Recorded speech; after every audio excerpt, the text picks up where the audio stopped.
अस्सलाम वालेकुम friend, welcome back to another video. मैं हूं अदील अलवी और आप देख रहे हैं द बायोमेट्रोड। आज की इस वीडियो में मैं आपको डेटिक्स ओमेडा स्टीवा पाइप जो कि एनेस्थीसिया वर्क स्टेशन है उसके बारे में बताऊंगा। बेसिकली उसके अंदर वो ट्रबल शूटिंग करेंगे, उसका जो टाइडल वॉल्यूम है वो प्रॉपर डिलीवर नहीं हो रहा और उसके अंदर जो है उसके सेंसर्स के जो है ना वो प्रॉब्लम आ रही है, अलार्मिंग आ रही है, बैटरी की इंडिकेशन आ रही है।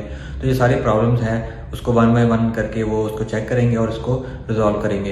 इसकी वजह से मैंने एक अलग से डेमोस्ट्रेशन वीडियो भी बनाई हुई है जिसके अंदर मैंने आपको सारा बताया हुआ है कि इसके अंदर क्या क्या चीज़ें होती हैं और किस तरीके से ये काम करती है। उसका जो लिंक है वो मैं डिस्क्रिप्शन में डाल दूंगा, लेकिन इस वीडियो में मैं आपको उसकी जो पॉसिबल प्रॉब्लम्स हैं उसको रिजॉल्व करके दिखाऊंगा। तो वीडियो स्टार्ट करने से पहले अगर आप मेरे चैनल के ऊपर नए हैं तो चैनल को सब्सक्राइब कर लें और बेल आइकन को लाजमी क्लिक कीजिए। So let's get started.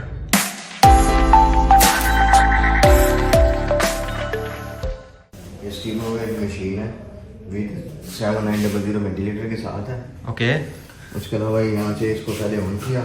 ठीक है, आपने पीछे इसके कनेक्शन कर दिए सारे? जी, पीछे से पहले फ्रेम लगा ली। ये क्या चीज़ है? ये इसके एक्स्ट्रा मॉनिटरिंग पैरामीटर्स हैं? वर्क स्टेशन कहते हैं। ठीक है, और इसके साथ इसका होता है और ये इसका डिस्प्ले होता है। ये वर्क स्टेशन। ठीक है, इसको भी हम ऑन कर देते हैं। इसको भी ऑन कर। और मशीन ऑन हो गई है। ये मशीन ऑन हो गई। ठीक है, इसके अंदर प्रॉब्लम क्या आ रही है फिर? उसके अंदर प्रॉब्लम आ रही है कि ये हमने इसके साथ अटैच कर दिया है, बेलो अटैच है।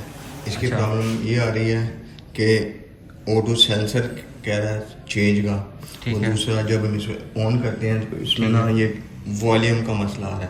ठीक है, अगर ये 500 है ना तो अराउंड अबाउट 467 480 इसको डिलीवर करना चाहिए। तो ये नहीं कर रहा। ये उस हिसाब से तो चलिए हम इसको ऑन करें पहले। चलें, ये इसको पहले मैनुअल पे किया।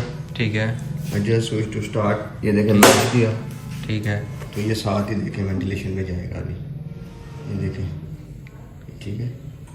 ये सिस्टम लीकेज का है। अच्छा, और इसको थोड़ा सा ऑटो फ्लैश कर दें। जी, ठीक है, ऑटो फ्लैश हो गया, पहले हमारा फिल हो गया। जी। तो ये हमारा अभी जो टाइडल वॉल्यूम डिलीवर हो रहा है वेंटिलेशन के ऊपर वो बहुत कम डिलीवर हो रहा है। हमने 500 सेट किया है और 77 ये देखिए अभी 77 200 के करीब जा रहे, से ऊपर नहीं जा रहा। इसके साथ वो अलार्म दे रहा है कि कैलिब्रेट ऑटो सेंसर और बैटरी चेंज कर। तो इसमें मोस्ट प्रॉब्ली यही होगा कि हमारा ऑक्सीजन सेंसर ख़राब है, वो चेंज करेंगे और फ्लो सेंसर को भी चेक करेंगे और इसके ये जो टाइडल वॉल्यूम डिलीवर नहीं हो रहा इसकी भी कैलिब्रेशन वगैरह करेंगे। उससे ये मशीन मोस्ट प्रॉब्ली सेट हो जाएगी। तो अभी ये थोड़ी देर चलने के बाद इसका जो टाइडल वॉल्यूम है वो 297 तक पहुंच गया है। सो लेट्स सी, देखते हैं कि इसके अंदर कैसे इसको सेट कर सकते हैं।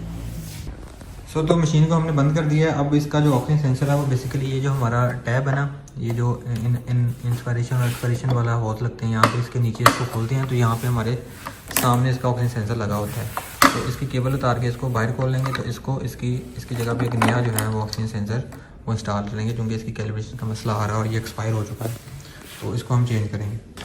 तो ऑक्सीजन सेंसर हमने चेंज कर दिया है। इसके साथ ही ऊपर यहाँ पे इसका जो फ्लो सेंसर है वो अटैच होता है। फ्लो सेंसर बेसिकली इस असेंबली के साथ अटैच होता है और उसके बाद इसकी सारी सेटिंग जो है वो कर देते हैं। तो गाइस ऑल सेट नाउ। हमने जो है इसकी जो टेस्टिंग थी वो कंप्लीट कर ली है। इसके जो फ्लो सेंसर हैं उनको हमने रिप्लेस कर दिया है। इसके फ्लो सेंसर को रिप्लेस कर दिया है और इसके साथ जो ऑक्सीजन सेंसर था वो नीचे यहाँ पे लगा हुआ उसको भी हमने रिप्लेस कर दिया और इसकी जो माइनर लीकेज वगैरह हो रही थी वो सारी रिजॉल्व हो गई। अब हमने इसको वेंट के ऊपर शिफ्ट कर दिया है और इसका ये मैं आपको मिनटिंग बता देता हूँ। इसको 500 लीटर पे हमने सेट कर दिया और इसके साथ ये इसका जो टाइडल वॉल्यूम जो डिलीवर हो रहा है वो यहाँ पे शो हो रहा है और इसकी ऑक्सीजन कंसनट्रेशन यहाँ पे आ रही है। तो इस तरीके से जो है वो आप फ्लो मीटर अपने जो फ्लो सेंसर है ऑक्सीजन सेंसर है उसको चेंज करने से और इसकी लीकेज खत्म करने, इसका जो मसला था लीक टेस्ट का वो सारा हल हो गया है और हमारी मशीन जो है वो एक्यूरेट कंडीशन के ऊपर काम कर रही है। तो इस तरीके से आप इसको रिजॉल्व कर सकते हैं, इसका इशू, और इसको मसला हल कर सकते हैं। तो ये थी आज की वीडियो जिसके अंदर मैंने आपको बताया कि इसके दोनों इश्यूज़ आ रहे थे, इसके फ्लो सेंसर्स के, ऑक्सीजन सेंसर्स के, और उसके साथ इसका जो टाइडल वॉल्यूम वो प्रॉपर डिलीवर नहीं हो रहा था और इसकी जो मॉनिटरिंग है वो नहीं हो रही थी सही तरीके से, एनेस्थीसिया जो है वो परफॉर्म नहीं हो रहा था। तो मशीन को कैलिब्रेशन की ज़रूरत थी और इसके सेंसर रिप्लेस करने की ज़रूरत थी। और इसके जो सेंसर हैं वो बेसिकली वो 1 ईयर की होती है उसकी लाइफ और उसके बाद ये ख़त्म हो जाते हैं, उसके बाद आपको उसको रिप्लेस करवाना होता है।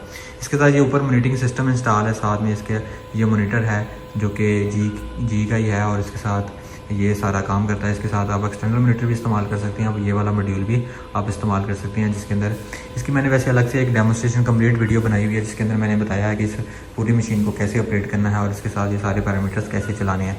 तो थोड़ा सा ओवरव्यू इस वीडियो में मैं आपको दे देता हूँ। यहाँ से इसकी सारी मॉनिटरिंग होती है और ये मॉनिटर जो है वो कार्डिक के तौर पे काम करता है, SP2 NIBP, और यहाँ पे इसका जो फ्लो मेजर करने वाला जो सिस्टम है स्पायरोमीट्री वाला वो सारी आ जाती है। यहाँ पे NIBP, SP2 और ECG की जो वेवफॉर्म है वो सारी यहाँ पे शो हो जाती है। उसके साथ एक बैकअप UPS लगाया हुआ है ताकि इन केस जब कभी लाइट ऑफ हो जाए तो ये UPS जो है, ये मॉनिटरिंग सिस्टम जो है ये आपका चलता रहे। इसके अंदर इंटरनल बैटरी होती है, उस मॉनिटर के साथ इंटरनल बैटरी नहीं है, तो इसलिए हमने इसके साथ UPS लगाया हुआ है। तो ये थी आज की वीडियो, उम्मीद है आपको पसंद आई होगी। अगर आपको क्वेश्चन है तो कमेंट सेक्शन में पूछ सकते हैं। अगर आप चैनल के ऊपर नए हैं तो चैनल को सब्सक्राइब करें और बेल आइकन को लाजमी क्लिक कीजिएगा। Thank you very much for watching.